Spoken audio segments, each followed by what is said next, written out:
Richard Martineau. Plongé dans l'actualité avec des observateurs qui pensent à contre-courant. Je suis super fier de recevoir cet invité. C'est Byron Yatako. Il a 33 ans. Il a fait 7 marathons consécutifs. 7 marathons en 7 jours. C'est complètement capoté. Et pour célébrer ces 700 jours de sobriété, il est avec nous. Byron, salut. Bonjour. Qu'est-ce qui est plus dur? Être sobre pendant plus de 2 ans ou t'entraîner pour faire 7 marathons en 7 jours? Qu'est-ce qui est plus dur? Je pense que c'est, pour de vrai, être sobre, c'est comme un... En fait, moi, je pourrais pas dire que c'est plus dur. Je pense que les deux s'alignent très bien. Parce qu'un marathon, puis être sobre, dans un marathon, tu peux pas vraiment savoir qu'est-ce qui arrive parce que c'est une distance qui est très longue, 42 km. Tandis que la sobriété, c'est la même chose. C'est un jour à la fois. Un jour à la fois. Parce que tu sais pas vraiment qu'est-ce qui va arriver cette journée-là. Donc, tu focuses sur une journée.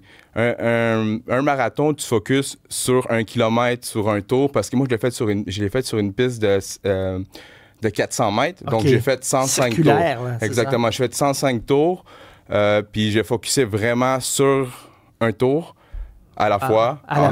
Comme un jour à la fois. Exactement. Byron, c'était quoi, toi, l'alcool, la drogue? En fait, moi, c'était alcool, drogue, je fais même des jeux de hasard, carrément tout qui tu peux être dépendant. Là. Oui. J'ai vraiment...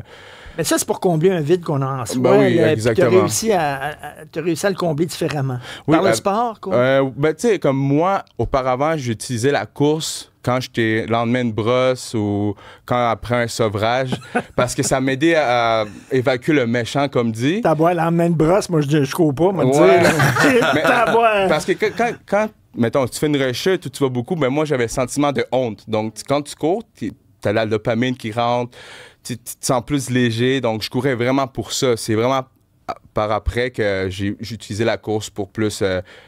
dépensement de soi ou même pour me sentir mieux en tant que personne. Je veux dire, bravo, vraiment bravo. Le 700 jours de sobriété, là, c'est super. C'est tout un exploit. C'est peut-être un plus gros exploit que les 7 marathons. Ouais, il y a même un trophée, on l'a en studio avec nous pour tes 700 jours. Mon running club qui s'appelle Trackstar Running Club. Puis ils m'ont donné, en fait, ils m'ont dit, oui, c'est beau que tu fasses ton défi, mais le plus important, c'est les 700 jours de sobriété. Puis c'est la réalité parce que des fois, c'est cool de faire 7 marathons en 7 jours, je veux dire, la fin, c'est beau, mais tu sais, qu'est-ce qui m'a rapporté plus que faire les marathons?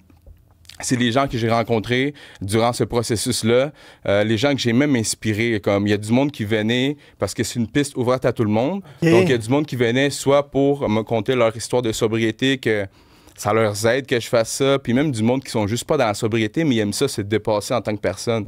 Parce que la course... Oui, moi, ça a été quelque chose qui m'aide à focusser, canaliser mon énergie. Mais il y a des gens qui n'ont pas besoin d'être dépendants à quelque chose pour pratiquer ce sport-là. Là. En même temps, c'est un sport qui a toujours historiquement attiré beaucoup d'anciens dépendants à toutes sortes de choses. Hein. La course, on dit que, puis je veux dire, je cours à peine, hein, c'est un 5 km, j'ai le goût de mourir, là, on se comprend. Mais il y a cet effet-là aussi qu'on parle souvent, le runner's high, comme ils disent en anglais, l'euphorie du coureur, je l'appellerais comme ça. C'est quelque chose que tu vis, toi, quand tu fais tes marathons? C'est ça que je peux dire, comme la course, ça ramène le runner's high, ce qu'on dit. Là, comme un high. C'est comme un high, à l'entour de 10-15 km. Ça dépend aussi en général. Qu'est-ce que tu reçois après d'un marathon ou d'une distance que tu vas accomplir, c'est comme le sentiment d'accomplissement. Parce que je peux te dire là, qu'après le 15e, 20e kilomètre, il n'y a plus de runner's high. Là. Tu veux arrêter de courir. Là, comme, ton runner, ça dure 15 km, mais après le 15 km, ça devient dur. Puis là, c'est là que tu décides de continuer. Puis quand tu continues, mais c'est une bataille mentale que tu gagnes contre toi-même. Puis là, quand tu finis, tu es juste content de l'avoir gagné. Ça t'a pris combien d'heures chaque marathon? En fait, moi, ça m'a pris entre 7h et 8h. Parce qu'en fait, je courais à un pace quand même tranquille, puis je prenais des pauses entre 5-10 minutes. Puis ça a été quand même très dur. Exemple, la deuxième journée, là, j'ai eu comme... Il y a une partie du corps qui s'appelle la bandelette qui passe sur le genou gauche, puis monte sur le quad, puis sur le fessier. Puis ça, c'est quelque chose que j'ai eu mal, puis il fallait que je gère ça durant... Tu sais, mettons, là, tu te réveilles un matin, puis tu sais que tu vas courir 40 km, mais au kilomètre 1, t'as déjà mal, puis tu sais, il faut que t'en fasses 6 comme ça. Ben mentalement, c'est comme ça. Mais sinon, ça a été de 11h le matin jusqu'à peut-être 7h le soir. Ouais. Et après ça, tu allais chez toi, puis tu dormais. Après ça, j'allais chez moi, je faisais des bains de glace, je mangeais, je faisais mon lavage, là, tu sais. J'avais pas le choix. Je faisais mon lavage, puis après ça, je dormais. Quand je me massais ou je faisais des étirements, je m'endormais presque en faisant ça parce que j'étais fatigué, puis c'est ça. Écoute, c'est dur à être sobre. En 2025, l'alcool est partout. L'alcool, puis les gens boivent beaucoup. Là, le binge drinking, dit ça. Toi, est-ce qu'il a fallu que tu changes tes habitudes, c'est-à-dire plus aller dans un bar, plus aller dans un party, tout ça? Comment tu fais? Comment tu deals avec ça? Moi, déjà à la base, je viens d'une famille latina, je suis péruvien. Puis l'alcool, la fête là-dedans, c'est quelque chose qui est très, très... comme... C'est pas bien vu, mais tu vois qu'on... C'est présent. Tu sais, les Latinos, ça fête et tout ça. Ben donc, tu sais, je veux dire, ça a été dur de ce côté-là. Puis c'est ça, j'ai changé mes amis, mon entourage.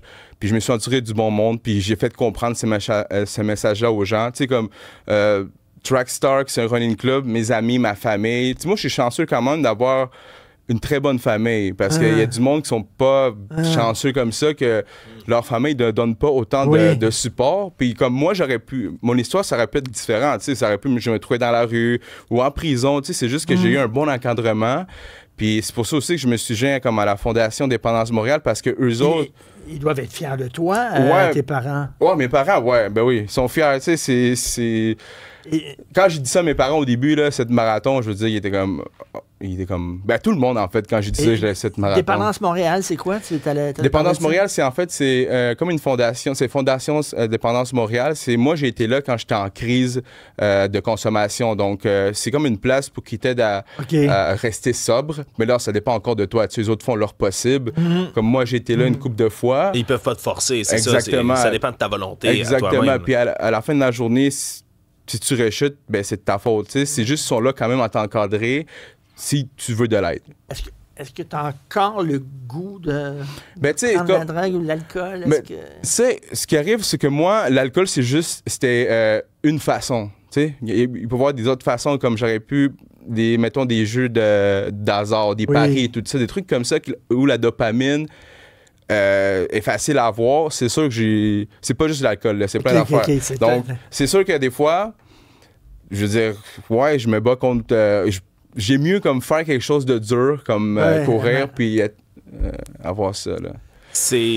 Quand on court, ça fait partie justement du pattern de personnalité un peu addictive. On a une routine, on s'entraîne, il faut être investi à 100%. Puis on se dit, une fois qu'on a fait 7 marathons en 7 jours, c'est quoi le prochain objectif? On passe à quoi après? Parce que, je veux dire, si tu cherches cette dopamine-là, j'imagine, tu es le genre de personne qui va vouloir te donner d'autres défis. Ouais, mais c'est ça. Mais moi, je suis une personnalité excessive qu'on appelle, puis ça le voit. Là, je veux dire, 7 marathons en 7 jours, c'est excessif. C'est excessif. Mais tu sais, qu'est-ce qui est drôle, c'est que quand j'ai fait ça, ça m'a ramené quand même... c'était un défi. Je me suis dit ça, je vais faire ça, puis je l'ai fait. Mais le lendemain, j'en ai fait un autre. J'ai fait un 8e, puis le 8e, je l'ai dit à personne. Ouais, j'en ai fait un 8e, je l'ai dit à personne que j'allais faire un autre marathon. Je l'ai juste fait parce que, en fait, les 7 marathons, tout le monde le savait. Tout le monde était comme, OK, il a fait ça, j'ai eu des cheer-up, tout le monde te supportait. Mais le 8e, c'est plus réduit. Le fait pour toi. Exactement, parce qu'il y a des journées dans le sevrage, je veux dire, qu'il y a des journées que mentalement, ça ne tentait pas de continuer à arrêter de boire, je voulais boire de l'alcool. Puis, je veux dire, un sevrage d'alcool, c'est quand même dur, là. Tu le sens physiquement, tout ça. Fait que le 8e, c'était vraiment, il pleuvait, je l'ai fait sans musique, puis c'était vraiment juste moi pour me dire que... Wow! Écoute... Vraiment, bravo, super. Et tu as un podcast, plug ton podcast. Mais en fait, non, c'est juste, j'avais un podcast, mais sinon, moi, j'ai tout documenté, tout ça, puis je vais faire un documentaire sur YouTube, puis sur Instagram aussi, les monde qui me suivent sur Instagram, Baron Yatako. J'ai documenté avant, pendant et après, donc ça va être tout fait en série que je vais faire. Donc, les gens qui veulent le voir, vraiment le processus, je vous invite tous à me suivre sur Instagram. Bravo. Super, merci, bravo. Merci à vous autres. Yatako, marathonien et ancien ex-dépendant. Merci.